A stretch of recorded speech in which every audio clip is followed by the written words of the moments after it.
I read a book not so long ago called The Ruthless Elimination of Hurry. And it's basically about a guy who had a mentor in his life who was, I think he was very old. He was a very, very deeply religious man, and he had spent basically his whole life reading about Christianity. And he was asked the question of, so the author asked his mentor the question of like, what can I do to become more spiritual? I think the question was. And this guy was silent for like 2 minutes, 3 minutes, 4 minutes. Keep in mind, this is an old guy who's spent basically his whole life studying Christ and Christianity. And he said that his answer was very simple. It's The Ruthless Elimination of Hurry. And I read the book. It's a very simple book. It's basically about removing hurry or stress in your life. And I'm sitting here and I'm working, and I'm starting to get fear. I have fearful thoughts. I have a little bit of worry, and there are things I'm a little like it's just fear and worry, and then it kind of grows, and you become like more stressed about it. So I'm trying to work, basically, so to make it as simple as possible. I'm trying to work, and then I get these distractions, these internal distractions of worry and fear and doubt, and those things can kind of grow into anxiety. And what I usually do when I'm in this state of like I'm trying to focus, but then I get these thoughts, these internal thoughts that keeps trying to distract me from the work. I kind of tense up. I kind of do the opposite of being relaxed. I do the opposite of being calm and present. I'm not present, and I'm stressed, and I'm not calm anymore. And this is what I think is something that a lot of people struggle with. The internal distraction of you're trying to work, you're trying to focus, you're trying to be in flow state, but then you get a lot of thoughts. And especially if you're doing something that could potentially change your paradigm. So if you're doing something that could change your life. So right now, you have a basic income or an average income you've made every month for a few years. You have current relationships, so you might have been single for a long time, for example. And you have your health, so you have like the way you usually sleep, how good you usually sleep, and how often you usually exercise and move. And then you have like the usually the kind of food you eat. So you have kind of a base for all of these things in your life, your paradigm. And those things, those results, the output of like income is coming from habits through repeated actions over a long time. So you might make $3,000 a month, and you have made $3,000 a month for years. And that's the output, and the input is, okay, you do this type of work, the same type of work you've done for the past years. And that's where you are right now. And when you're trying to change your paradigm, you're trying to make more money. Or if they're like, or it could be in a situation you could end up in a relationship with someone, or you could kind of change from being to being like overweight to being super fit. Like you're doing a dramatic change in your life. You're doing a paradigm change. You're gonna get a lot of fear, and it's this fear creeps up in your head in thoughts, which kind of it's trying to make you doubt yourself. Am I doing the right thing? What could happen? Then you start feeling like, okay, what if this happens? And you start getting all these scenarios of like things that could go wrong.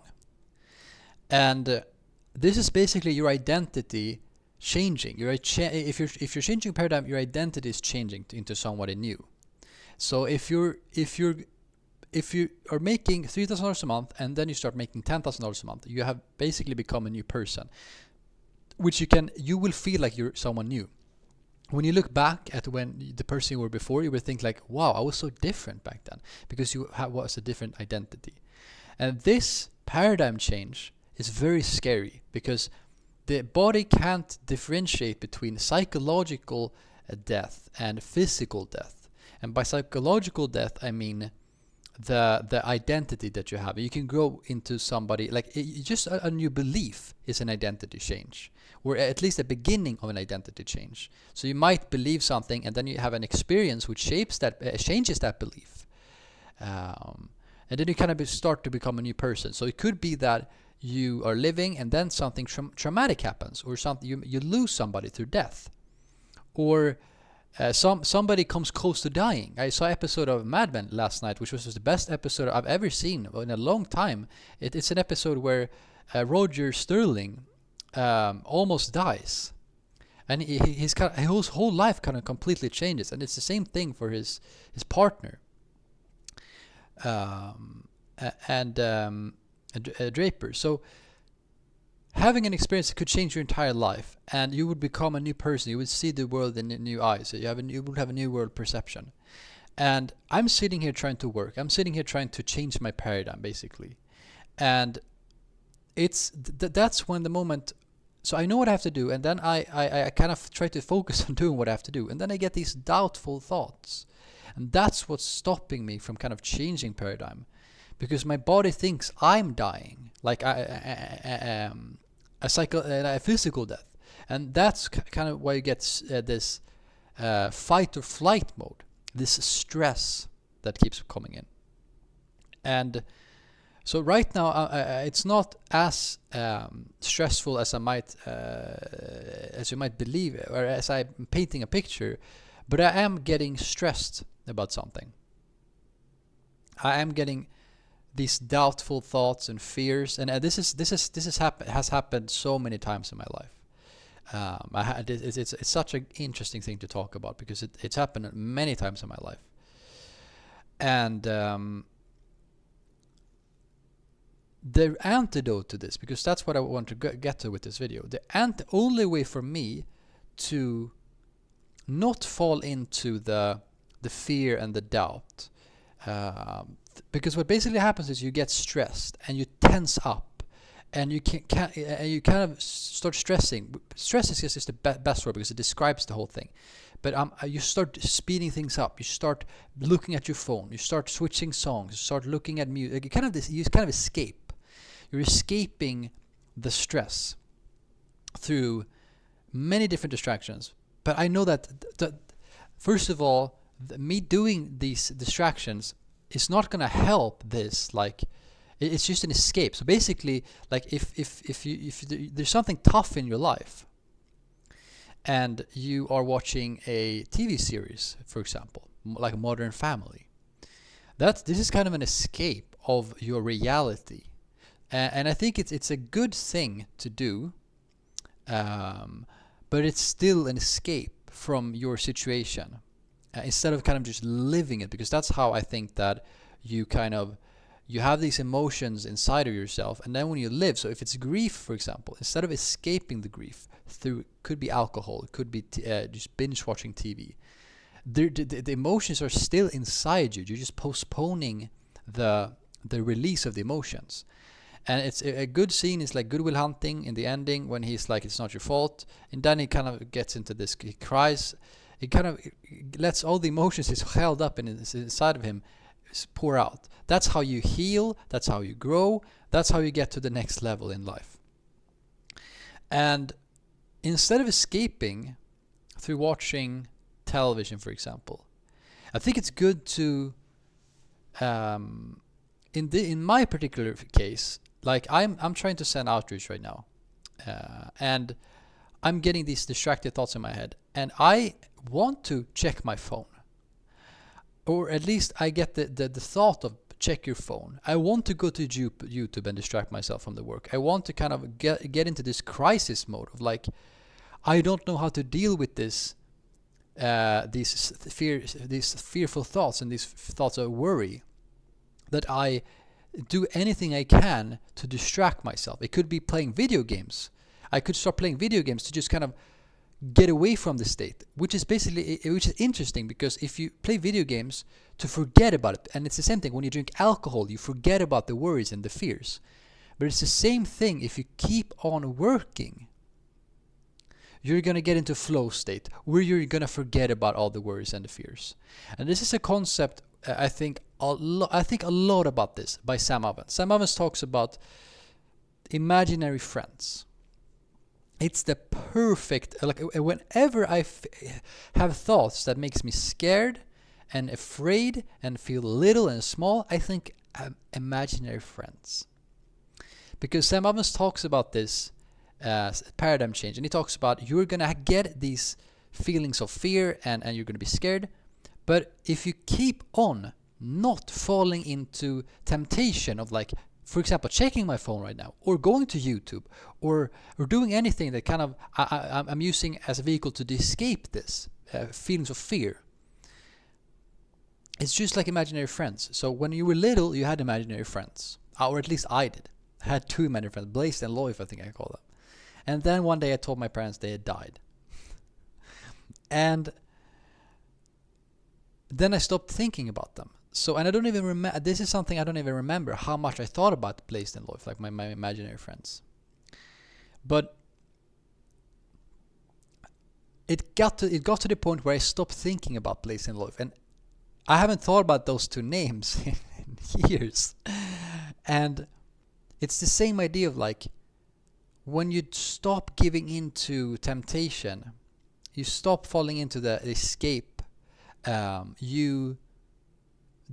after a certain period of time, you stop thinking about it. It's like your consciousness is like, no, I'm not gonna follow you. I can see you for what you are, a fear, which is often a smoke screen. And I think that this is something that people like Marcus Aurelius, he could see through all of the bullshit. He could see what truth. He could see what fear really was, and he could see what worry really was, because he had been for so long in this state of meditation, this state of stillness and reflection, that he kind of realized that this is it's nothing. And so now, whenever I try to work, and I know that I am in a state of paradigm change, because I've been kind of constantly in paradigm change for a long time. I've had this specific thought in my head for many months now, and it's like it's kind of pops up, and it's like this. It's like I have different. I think Charlotte Morgan this explains this better. But it's like you have different personalities, or different people living inside you. So I see it as like, when I get a thought of that fear, seriously, I get super scared, and I hate to try to explain this consciously, because this is feelings, this is subconscious, and you can only know it by experiencing it. And so there were times where it was so difficult for me, like the thoughts were coming so much that it kind of made me like really escape, like it's escape big time, because I was so afraid. But then I knew that this is just temporary, and this is just my one part of me that wants me to stay who I am and who I have been for a long time in the current situation I'm in, with the relationship and the income and the health. And I know I want to change. I want to change my income. And I know that the only way for me to change is to not fall into this. And I know that as soon as I get that feeling of fear, and thoughts of fear, I know that the more I just keep focus, I keep my eyes ahead. In the future, I'm gonna stop having these thoughts. I think Imaginary Friends by Sam Ovens, and it's helped me a lot. And I'm still like not there.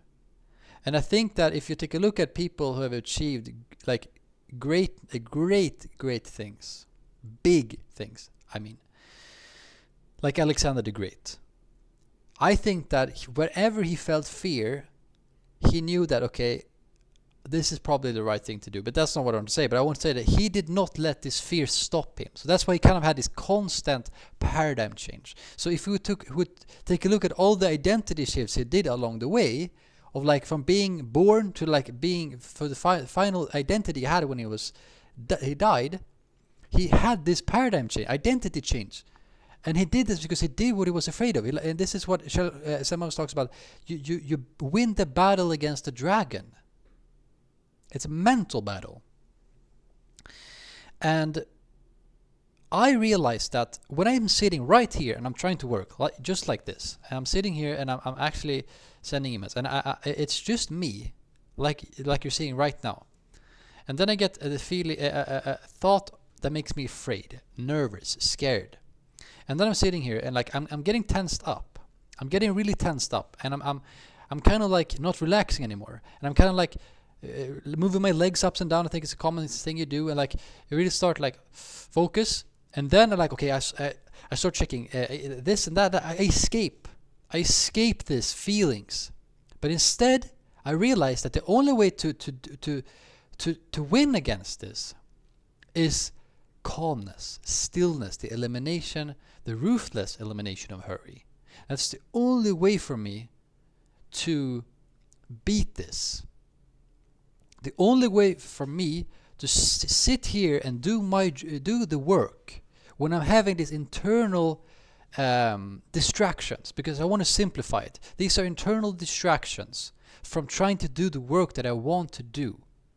The only way for me to win against the distractions, which is basically not falling into the distractions, but keep on working, is to relax and slow down and be present and take a deep breath.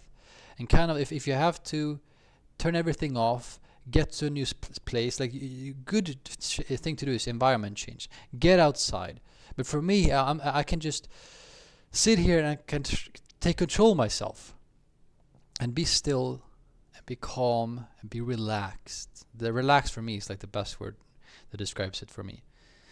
And in this stillness, it's like, first of all, it's like the thoughts goes away. Like the feelings of fear goes away. And I know that Maxwell Waltz, who wrote Psychocybernetics, talks about if you're completely relaxed in your whole body, then you cannot feel any negative thoughts or feelings. If you're completely relaxed, I'm not talking about like in 1 second. I'm talking about sitting down. If it has to take 20-30 minutes, but if you sit down and like breathe deeply, when you're fully completely relaxed, like you usually have some tension somewhere. But when you completely relax yourself, after even if it takes 20-30 minutes, you cannot feel any negative thoughts, and it's just still. It's silent in your head, and you have that control. And then when you get into that, I know that nice, I can keep working, because otherwise you're gonna spiral away with your thoughts. It's gonna go crazy. You're gonna be thinking about so many different things.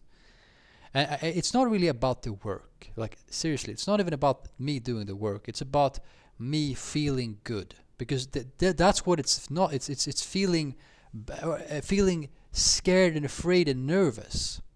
And just imagine like being this kid inside you, because your kid version of yourself is living inside you. It's like you're a scared kid. And the only way for you to like for it to get quiet, and for you to feel good again, like for you to be able to relax and breathe, is to get into this feeling of relaxation. And I think that this is exactly what so many has talked about before.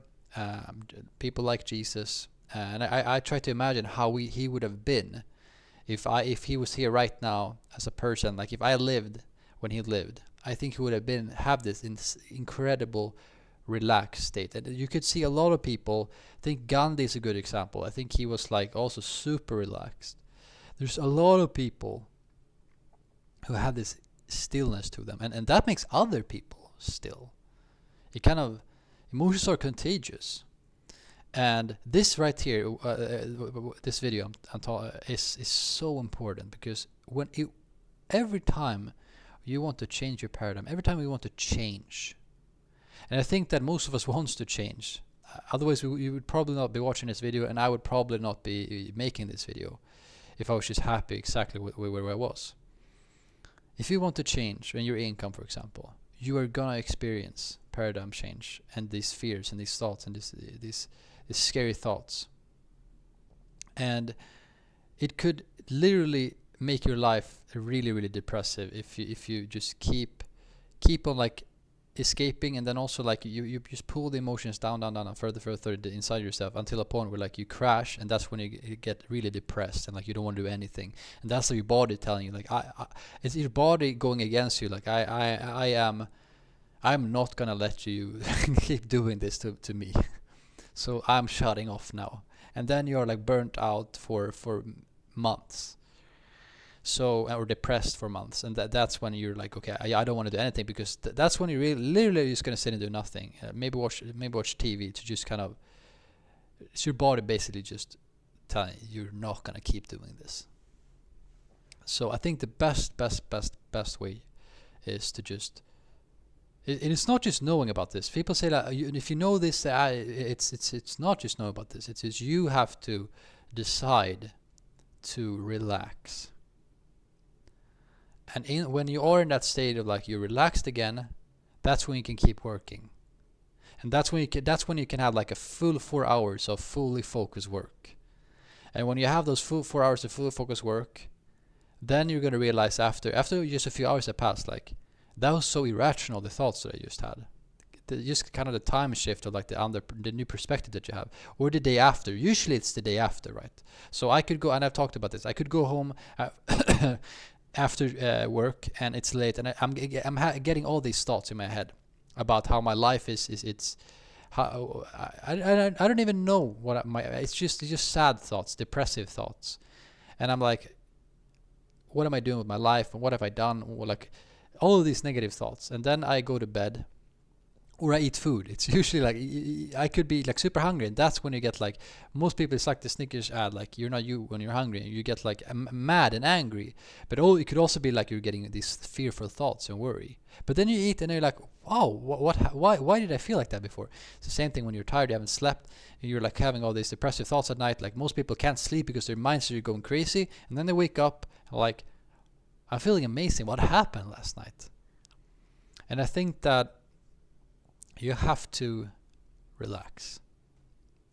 And then you relax, and then you can work, and then you take it from there. So whatever happens, because like you have fearful thoughts, and let me tell you this: I have a belief that I think that the things that you're afraid of never happens. I think that the things that you don't fear about, those are the things that could happen.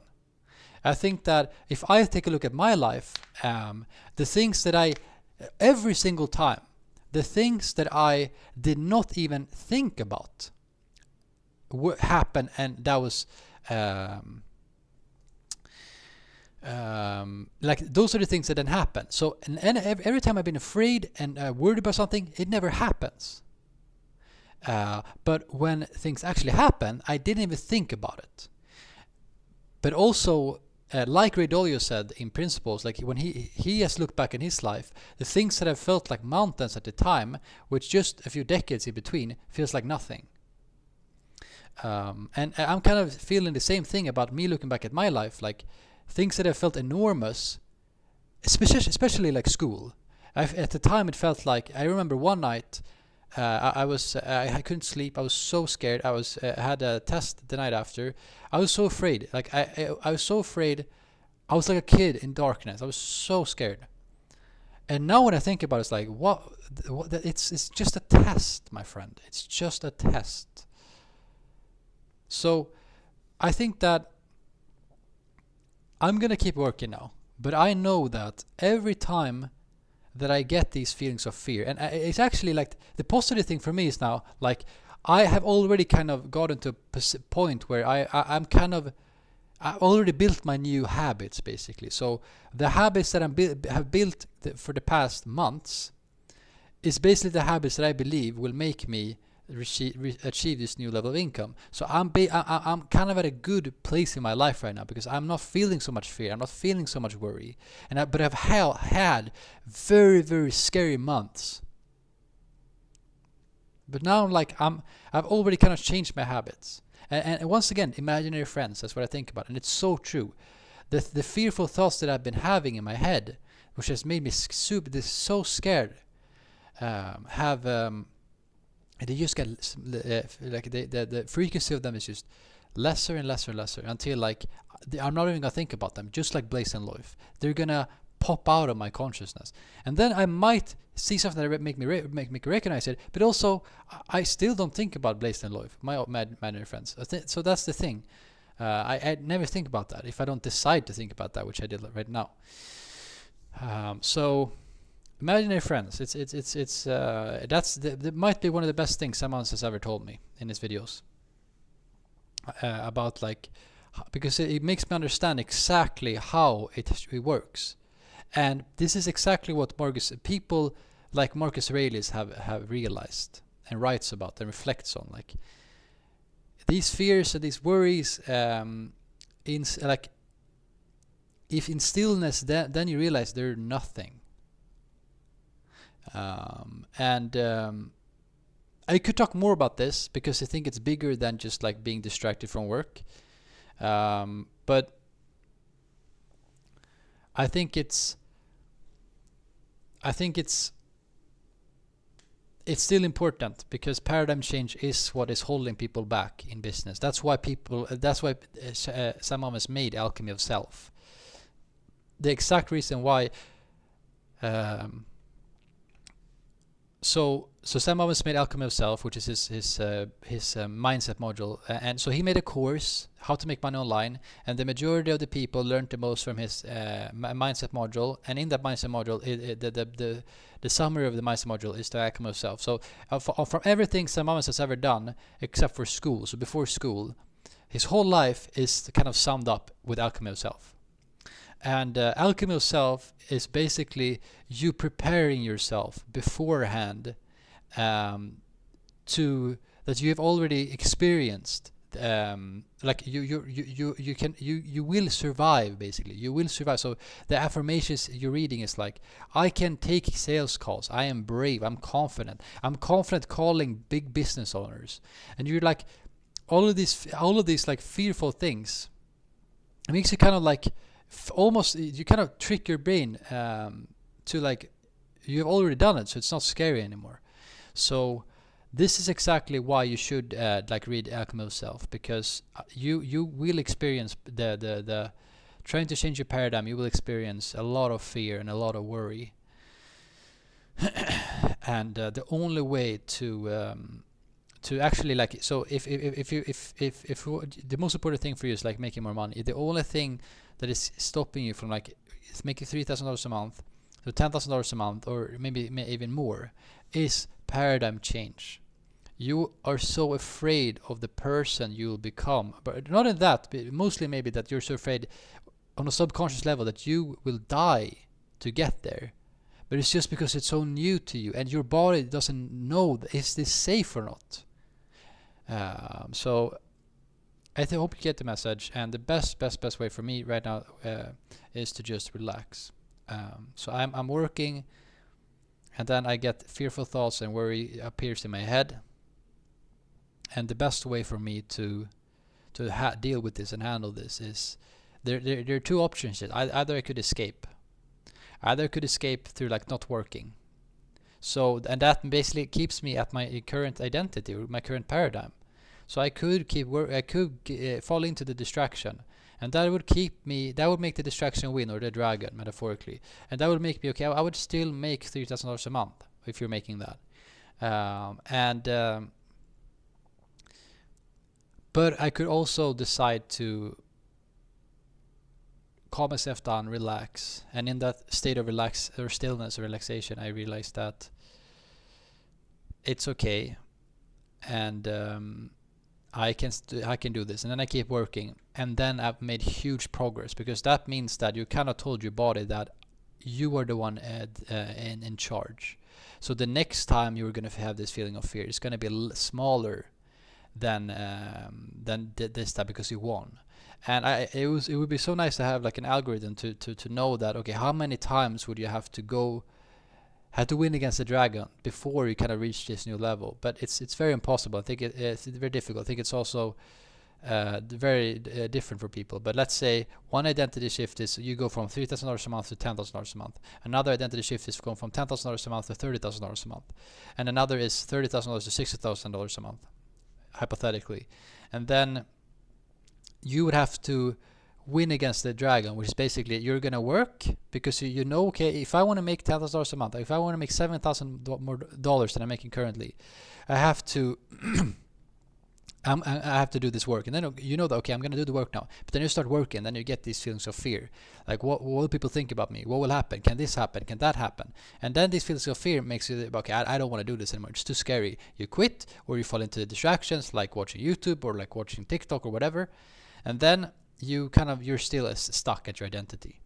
So the only way for you to get to do this identity shift from $3,000 a month to $10,000 a month is to you work, you get these internal distractions of fear and worry, and then you decide to relax, to be still, and in that stillness you realize I can go on. And then you go on, and then you have made some progress now. And then the next time that you try to work, so the next day for example, and you maybe get that feeling of fear again, and then this time it's going to be less scary than it was the day before. And then you keep doing this until you actually reach that new identity, and you keep being at that identity at earning $10,000 a month. And then that's and when enough time has passed, and it could be like 30 days, who knows, let's say 30 days, it's different for everybody I think, then that's gonna be your new paradigm. I am making $10,000 a month, and this is who I am, and this is my habits now. And then you do that, and then you're gonna come to a point like, oh, I want to make more now maybe, and then I'm gonna make 30K now, and that's gonna make you like feel this fear again, because now you have to do this new paradigm change. And then it's the same thing all over again. So that's my best recipe for winning against fear and worry. So I really wish you good luck, and I'm going to work now, and I'm going to be in this state of relaxation, and in that state of relaxation I will realize that I can do this, and I will keep doing this, and I will keep doing this, and then I will go home and rest for the day. So thank you so much for watching this video, and I hope you learned something.